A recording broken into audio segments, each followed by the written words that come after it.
ओम शांति। आज 20 जुलाई 2023 के बाबा के अनमोल मधुर महावाक्य सुने।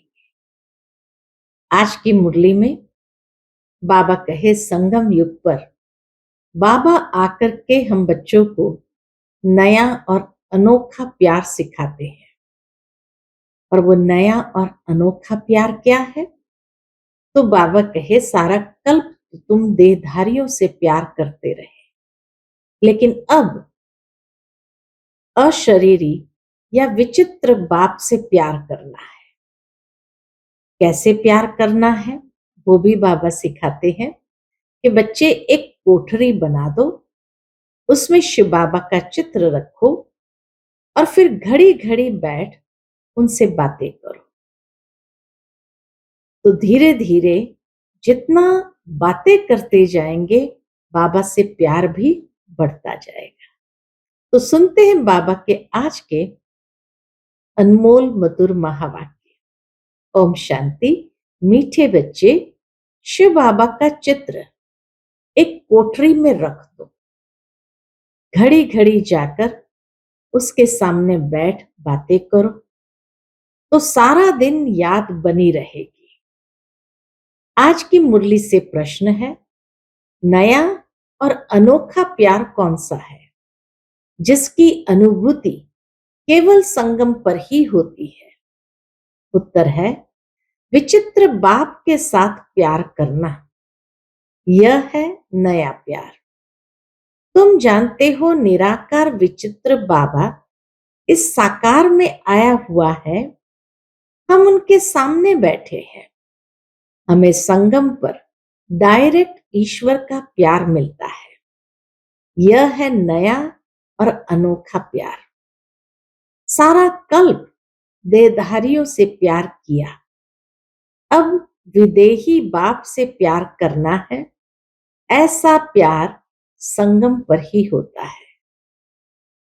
आज की मुरली से पहले गीत बजा है, कौन आया मेरे मन के द्वारे। ओम शांति। बच्चे जानते हैं कि बेहद का बाप विचित्र है और अभी एक नया प्यार लेकर के हम बाबा के पास बैठे हैं। वह आए हैं, बाबा के पास बैठे हैं, वह आए हैं। इसको नया प्यार कहते हैं। ईश्वर का प्यार सिर्फ एक बार बच्चों को मिलता है। बच्चे समझ सकते हैं बरोबर। परमपिता परमात्मा को हम सब याद करते हैं। वह बैठ बच्चों को पढ़ाते हैं। वह निराकार विचित्र बाबा इसमें आया हुआ है। परमपिता परमात्मा हम आत्माओं का बाप है। हम अभी उनको जान पहचान गए हैं। हम उनको अभी जान भी गए, पहचान भी गए हैं। यह प्यार भी अनोखा है। वैसे तो हमेशा देहधारी को ही प्यार किया जाता है। यह है विदेही बिगर देह के। हम उनके सामने बैठे हैं। वो बहुत प्यार से आकर पढ़ाते हैं। तो नई बात हुई ना? बाबा कहे ये नई बात हुई ना। आगे जो आशाएं थी, धन मिले, महल मिले, वो सब आशाएं बदल गई है। सारी दुनिया में तुम्हारी आशा बदली हुई है। हम अभी बाबा से विश्व का मालिक बनने का पुरुषार्थ कर रहे हैं। अभी तुम सन्मुख बैठे हो, जानते हो वही सब आत्माओं का बाप पतित पावन शिव है। याद भी उनको ही करते हैं। अभी तुम बच्चे सन्मुख बैठे हो, दिल में उमंग है बेहद के बाप से बेहद का वर्षा लेना है।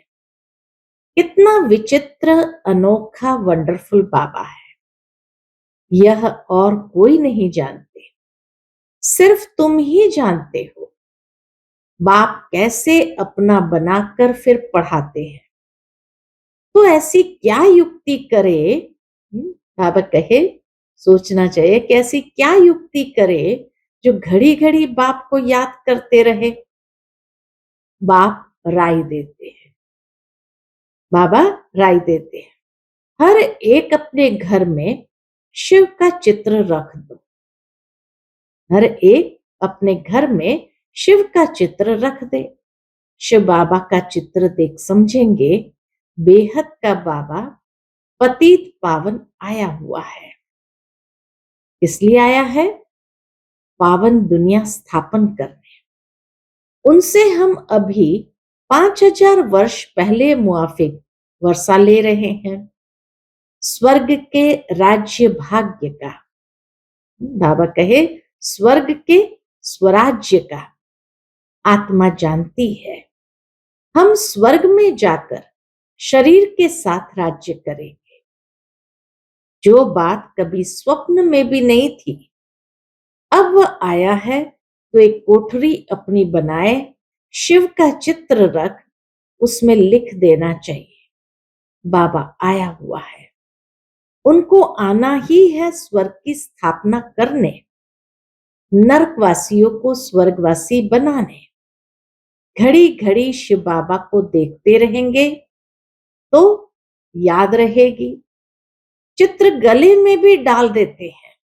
कई लोग अपने गुरुओं का चित्र लॉकेट बनाए गले में भी डाल देते हैं। पति का चित्र भी गले में डाल देते हैं ना। तुम बच्चों के लिए भी तैयार करा रहे हैं। पारलौकिक बाप को याद करना बड़ा अनोखा है और सभी की याद को समेट एक को याद करना है। जैसे भक्ति मार्ग में भी अपने घर में पूजा की कोठी अथवा मंदिर बनाते हैं ना, वैसे ज्ञान मार्ग में भी कोठी बनाए, उसमें सिर्फ शिव बाबा का चित्र रखना चाहिए। उसमें सिर्फ शिव बाबा का चित्र रखना चाहिए। मनुष्य समझते हैं ब्रह्मा कुमारियों की मुरली विकार से छुड़ाती है। अरे ये तो अच्छा है ना, पावन बनने लिए जरूर विकारों को तो छोड़ना होगा। बिगड़ते हैं, भक्ति क्यों छुड़ाते हो? अच्छा, हम भक्ति करते हैं परंतु एक, भक्ति माना प्यार, तो हम भी भक्ति करते हैं लेकिन एक की, दूसरा ना कोई। और संग बुद्धियों तोड़ देना है। तुम्हारी युद्ध माया से है। तुम बाप को याद करते हो, माया तोड़ने की कोशिश करती है। हमको शिव बाबा से वर्षा मिलता है, ऐसे याद करते रहेंगे, शिव बाबा को देखते रहेंगे तो तुम्हारी कोठी वैकुंठ बन जाएगी। वाइब्रेशन घर में फैलेंगे तो घर के अंदर भी सकारात्मक शुद्ध वाइब्रेशन होंगे। मीरा भी भक्ति करती थी तो वैकुंठ का साक्षात्कार करती थी। उनको भी साक्षात्कार कराने वाला शिव बाबा है। तुम्हारी बुद्धि में अब आया है। हम शिव बाबा से विश्व का मालिक बनते हैं। भक्ति मार्ग में ये पता नहीं रहता शिव क्या करते हैं, क्यों उस पर बलि चढ़ते हैं। तुम समझते हो सबसे ऊंच है कौन? शिव बाबा। उनको ही परमात्मा कहा जाता है। परमात्मा से जरूर नई चीज मिलेगी। उनको हेवनली गॉड फादर कहा जाता है। स्वर्ग में है श्री कृष्ण, उनको फादर नहीं कहेंगे, वह तो बच्चा है। स्वर्ग स्थापन करने वाला बाप है निराकार, वह देहधारी नहीं। ये तो आजकल सबको फादर कहते रहते हैं। गांधी को भी बापूजी कहते हैं, परंतु सब धर्म वाले नहीं कहेंगे। अर्थ तो समझते नहीं। तुम जानते हो सबका बापूजी शिव बाबा है। शिव दादा नहीं, बाबा, शिव बाबा। वह निराकारी दुनिया में रहते हैं। श्री कृष्ण को याद करेंगे लेकिन वह तो वैकुंठ निवासी है। ऋषि मुनि आदि सब देहधारी यहां होकर गए हैं। परमात्मा है निराकार, उनको देह है नहीं। सर्वव्यापी के ज्ञान कारण बुद्धि किसकी भी चलती नहीं। बाप आकर बुद्धि का ताला खोलते हैं। यहां है नई बात। और सत्संग में ऐसे नहीं समझते कि शिव बाबा नॉलेज दे रहे हैं, वहां तो सब देहधारी बैठे हुए हैं। तुमको निश्चय है। क्या निश्चय है? हम निराकार बाप से सुन रहे हैं। निराकार जरूर जब साकार में आए तब तो पहचान दे। कल्प कल्प बाप आते हैं, आकर क्या करते हैं? मालिक बनाते हैं। फिर भी माया कितना हैरान करती है, विघ्न डालती है। रुद्र ज्ञान यज्ञ में असुरों के विघ्न पड़ते हैं। देह अभिमान आने से ही विघ्न पड़ते हैं। देह अभिमान जहां पर भी आता है तो बाबा कहे विघ्न जरूर पड़ते हैं। बाबा कहते हैं अपने को अशरीरी समझो। हम तो बाबा के बने हैं, बाबा वापस लेने आए हैं। ये शरीर छोड़ अब वापस जाना है। अपने से बातें करो। सूक्ष्म देहधारी अथवा स्थूल देहधारी सबकी याद छोड़नी है। पक्का पक्का निश्चय करना है। हम आत्माएं परमधाम से आए हैं, वहां के हम रहने वाले हैं।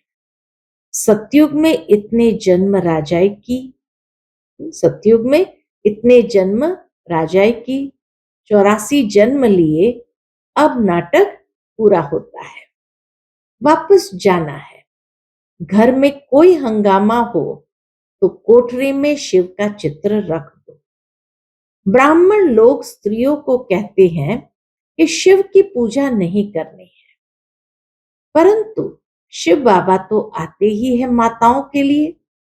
शिव के ऊपर तो बहुत जाकर लोटियां चढ़ाते हैं।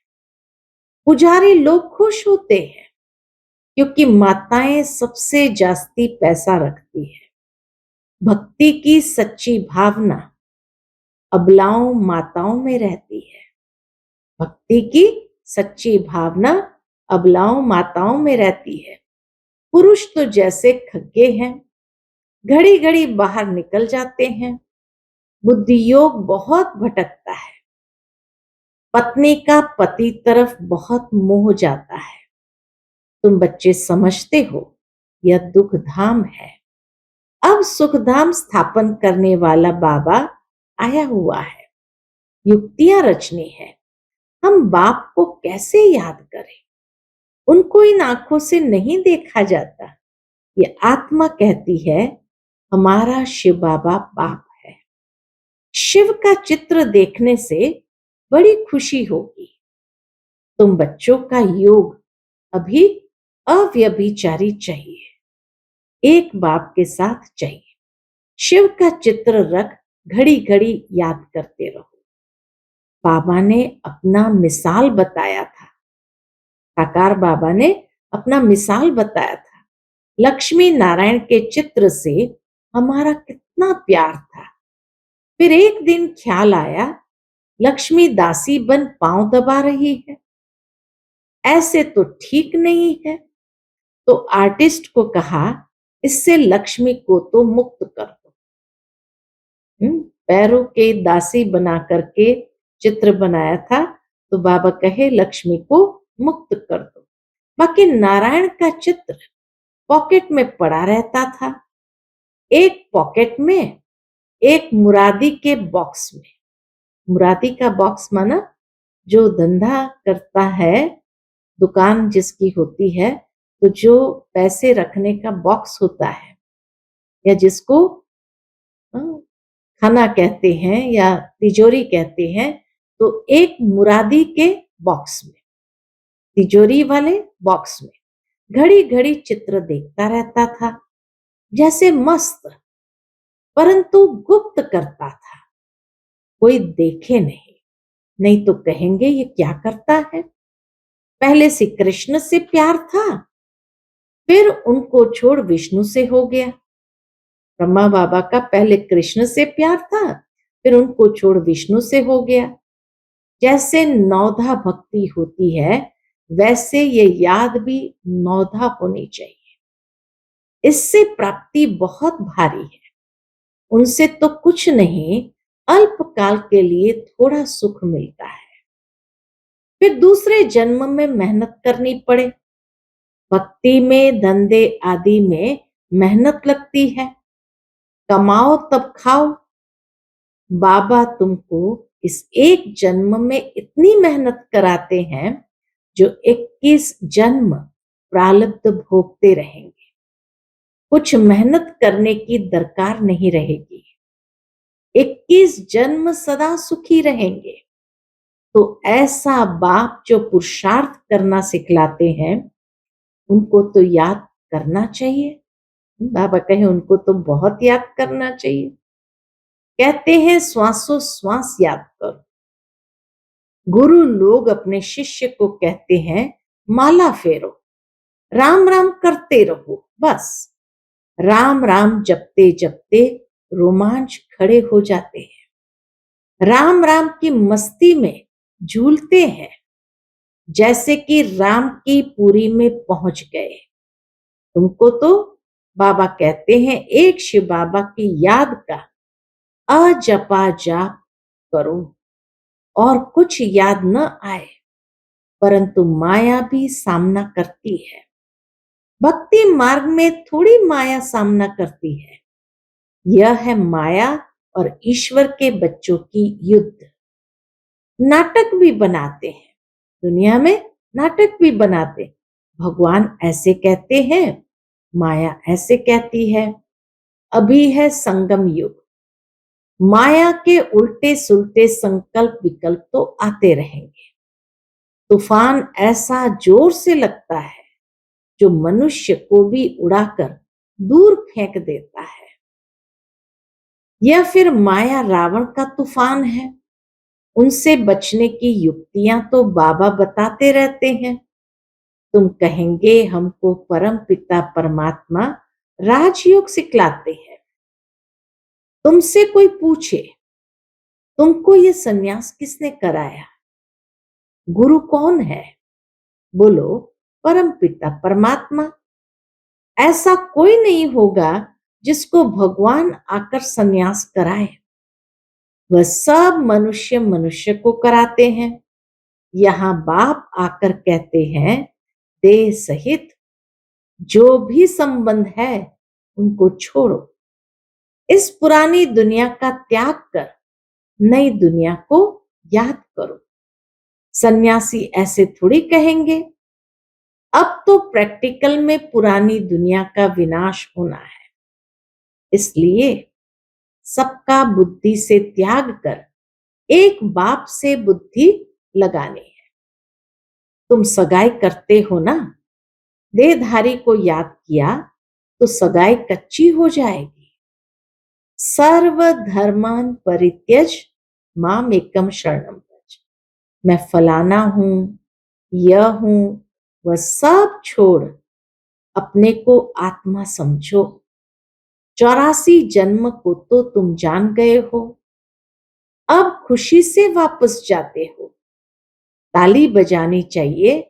हम आत्माएं एक शरीर छोड़ दूसरा लेती है। अपने को देही समझना है। हम आत्मा पहले पहले गोरी थी। बाबा कहे हम आत्मा पहले पहले गोरी थी, फिर 84 जन्म लिए। अब वापस जाकर के फिर आए, स्वर्ग में राज्य करेंगे। यह स्वदर्शन चक्र फिराना कितना सहज है। शिव का चित्र तो पॉकेट में पड़ा रहे। बाबा आप आए हो, कितने मीठे हो। हमारे बाबा हो ना, ऐसी ऐसी बातें करनी चाहिए। श्री कृष्ण के साथ भक्ति मार्ग में ऐसी बातें करते थे ना। शिव का फर्स्ट क्लास लॉकेट सोने चांदी का बनाएंगे, गरीबों को सोने का, शाहूकारों को चांदी का देंगे। बाबा कहे शिव का फर्स्ट क्लास लॉकेट सोने चांदी का बनाएंगे, गरीबों को सोने का, शाहूकारों को चांदी का देंगे। ये माताएं बड़ी मीठी है। गांव वालों में भाव अच्छा रहता है। साधारण बच्चों को देख बाबा भी खुश होते हैं। श्री कृष्ण को गावड़े का छोरा कहते हैं ना। श्री कृष्ण तो गावड़े का छोरा बन न सके, वह तो स्वर्ग का मालिक है। इनकी और श्री कृष्ण की बातें मिक्स करती है। इनकी यानी ब्रह्मा बाबा की और श्री कृष्ण की बातों को मिक्स कर दिया है। गावड़े का पूरा अनुभव इनको है, ब्रह्मा बाबा को है। तो शिव बाबा व श्री कृष्ण गावड़े का छोरा बन न सके। हाँ, ये दादा छोटेपन में था, पला ही गावड़े में हूं। ब्रह्मा बाबा कहते मैं पला ही गावड़े में हूं। तो इस साधारण तन में फिर बाप ने आकर प्रवेश किया है। बाबा ने मुख्य बात समझाई। कौन सी समझाई? कि सारा मदार है याद पर। याद कभी भूलनी नहीं चाहिए। लौकिक बच्चा थोड़ी कभी कहेगा मैं बाप को भूल जाता हूं। सजनी कभी साजन को भूल जाती है क्या? इम्पॉसिबल है, अर्थात असंभव है। यह है तुम बच्चों के लिए मेहनत।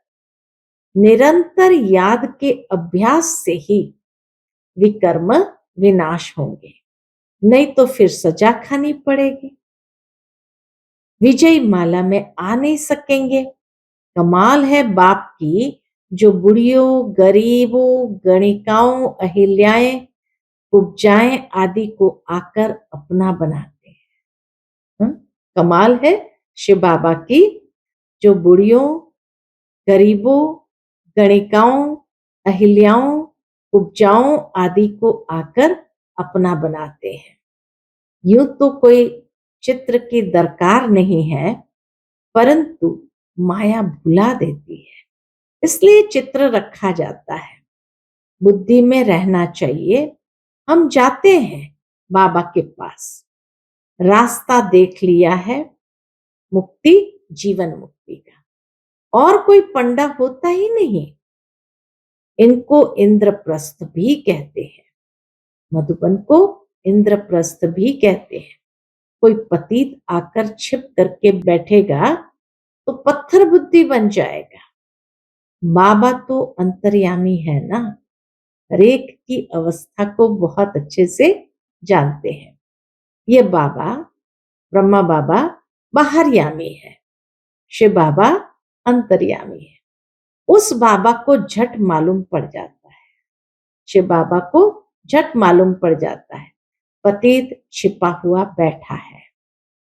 तो जिसने ऐसे पतित को लाया, उनको और जो पतित आकर बैठा होगा, उन दोनों को सजा मिलेगी। लाने वाले को भी और जो बैठे हैं उनको भी। इसलिए कभी भी पतित को नहीं लाना चाहिए। जो पतित है उनको भी सजा मिलेगी और लाने वाले को भी सजा मिलेगी। तो इसलिए बाबा कहे उन दोनों को सजा मिलेगी, इसलिए कभी भी पतित को नहीं लाना चाहिए। लॉ ऐसे कड़े हैं, कोई पतित छीछी को नहीं बिठाना चाहिए, नहीं तो बड़ी कड़ी सजा के भागी बन जाएंगे। यहाँ कोई चोरी ठगी चल न सके। पाप और पुण्य का हिसाब किताब धर्मराज के पास रहता है ना, इसीलिए बाबा कहे सावधान। अच्छा, मीठे मीठे सिक्के लदे बच्चों प्रति माता पिता बाप दादा का याद प्यार और गुड मॉर्निंग। रूहानी बाप की रूहानी बच्चों को नमस्ते। हम सब रूहानी बच्चों की रूहानी माता पिता बाप दादा को याद प्यार, गुड मॉर्निंग और नमस्ते नमस्ते। शुक्रिया बाबा, शुक्रिया। आज की मुरली से धारणा के लिए मुख्य सार है। पहली पॉइंट, सभी की याद को समेट, बुद्धि योग सभी से तोड़, एक बाप की याद में रहना है। शिव बाबा की कोठी बनाए, उनकी अव्यभिचारी याद में बैठना है। दूसरी पॉइंट, अपने आप से मीठी मीठी बातें करनी है। हम पहले कितने सुंदर गोरे थे, फिर 84 जन्म लिए, अब खुशी से वापस जाते हैं। ऐसे अपने साथ बातें कर स्वदर्शन चक्र फिराना है। आज का बाप दादा का मधुर वरदान हम बच्चों के प्रति है, स्वचिंतन और स्वदर्शन द्वारा हीरे समान अमूल्य जीवन का अनुभव करने वाले बेदाग भव। स्वचिंतन और स्वदर्शन द्वारा हीरे समान अमूल्य जीवन का अनुभव करने वाले बेदाग भव। हीरे समान अमूल्य जीवन का अनुभव करने के लिए सदा स्वचिंतन करो और स्वदर्शन चक्रधारी बनो, क्योंकि हीरे को दागी बनाने वाली केवल दो बातें हैं। हीरे को दागी बनाने वाली केवल दो बातें हैं। कौन सी? एक परदर्शन, दूसरा परचिंतन। यही तो बातें संग के रंग में स्वच्छ हीरे को दागी बना देती है।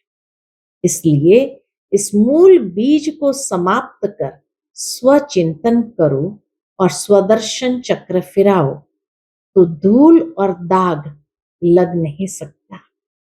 सदा बेदाग सच्चा हीरा चमकता हुआ अमूल्य हीरा बन जाएंगे।